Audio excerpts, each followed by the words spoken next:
Where do we get this the concept of separation of church and state from? Because a lot of my kind of MAGA neighbors will tell me that, hey, that's nowhere. Separation of church and state is nowhere in the Constitution. That's a fiction. Tell us about that.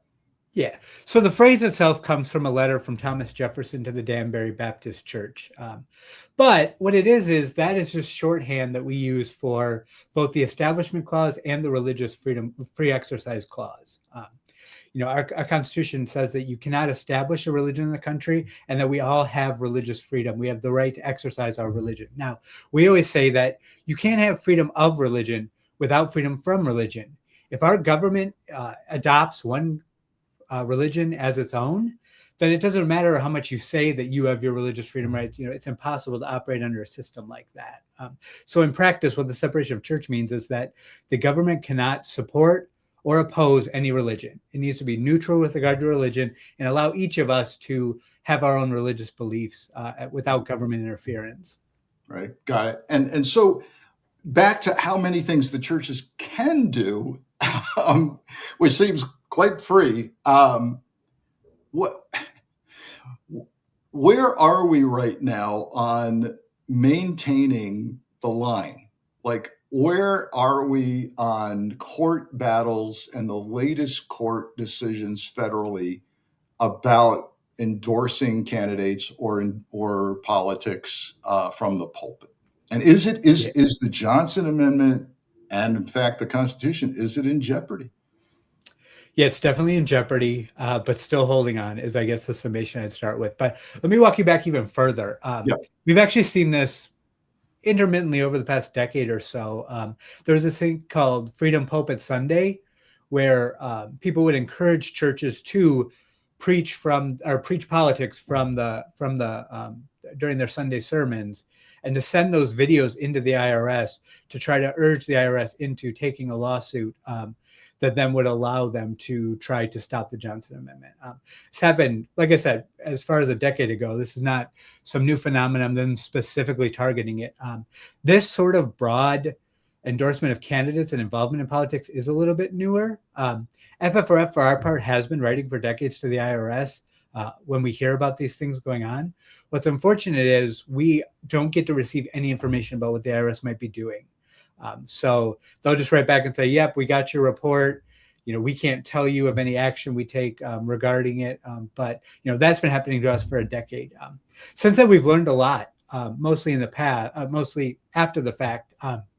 So while we were of the understanding that it felt like the IRS was definitely not doing enough, to the point where we filed several challenges trying to get the IRS to enforce the Johnson Amendment, because churches were kind of being brazen in violating it because they weren't seeing anyone get in trouble.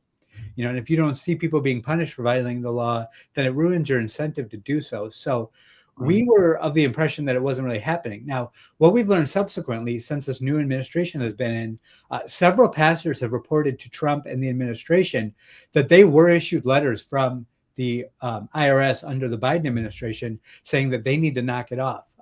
In particular, the one speaking most outspoken about this was Robert Jeffress in Texas.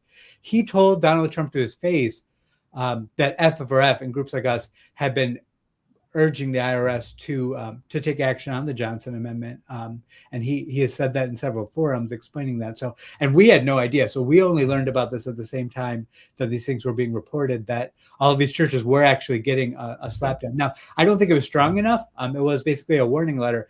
Now, despite it being just a gentle slap on the wrist, when they reported this and this hit the news, I believe within the last year, it was reported as this terrible atrocity that the administration was going after these churches and all of this by just trying to get them to follow a law that has been, like I said, regularly violated for a long time. So, and there's been several attempts to tear down the Johnson Amendment. Donald Trump himself tried to declare it dead. We had to sue over that, which resulted in the IRS coming back and saying, okay, fine, it's not dead. He's done executive orders that were unenforceable. He tried everything he could to do that. An unfortunate set of circumstances that brings us to where we're at right now is that conservative religious organizations and 2 Texas churches sued to challenge the Johnson Amendment. Once Trump returned to office, something extraordinarily awful happened, and the government essentially switched sides. So instead of the IRS supporting the Johnson Amendment, it basically threw its objections out and basically sided with the church and said, "Oh yeah, we don't want to enforce the Johnson Amendment." To that end, in July 2025, the plaintiffs in the Trump administration proposed a consent judgment under which the IRS would treat certain communications between a house of worship and its congregation as essentially private family discussions. So they were basically going to say, hey, if you're up speaking at the on Sunday, that's like you talking to your family. That's not a communication/political act. That's not going to be a prohibited campaign intervention. Now, for some churches, that may be true. For a church with 10 members and the pastor is half of it's the pastor's family and they're just having their Sunday service, I honestly think if they want to get a little bit deeper into politics, that's probably fine.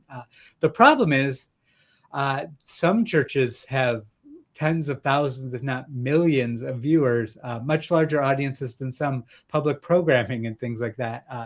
Really hard to say that that's a family discussion if they come on those shows and endorse. Yeah, I mean, if we're talking about the Southern Baptist Convention or even just a single pastor who is on television and has millions of viewers, as you're implying, or Calvary Chapel, that's nationwide and even global. Yeah, this is not a little family enterprise we're talking about. Yeah, and so just for people who are aware and they can look up more information, the case I'm talking about is National Religious Broadcasters v. Besant.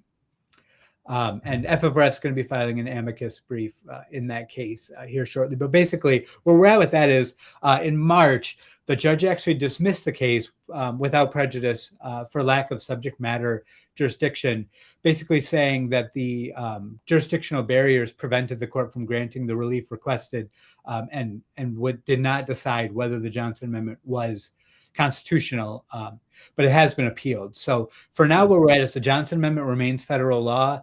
The court didn't strike it down, and that proposed consent decree never went through. That case is being appealed in the Fifth Circuit, and we'll be filing an amicus in that case. So for now, and as we go into the next election cycle, the Johnson Amendment will still apply, and churches should not be endorsing candidates for office.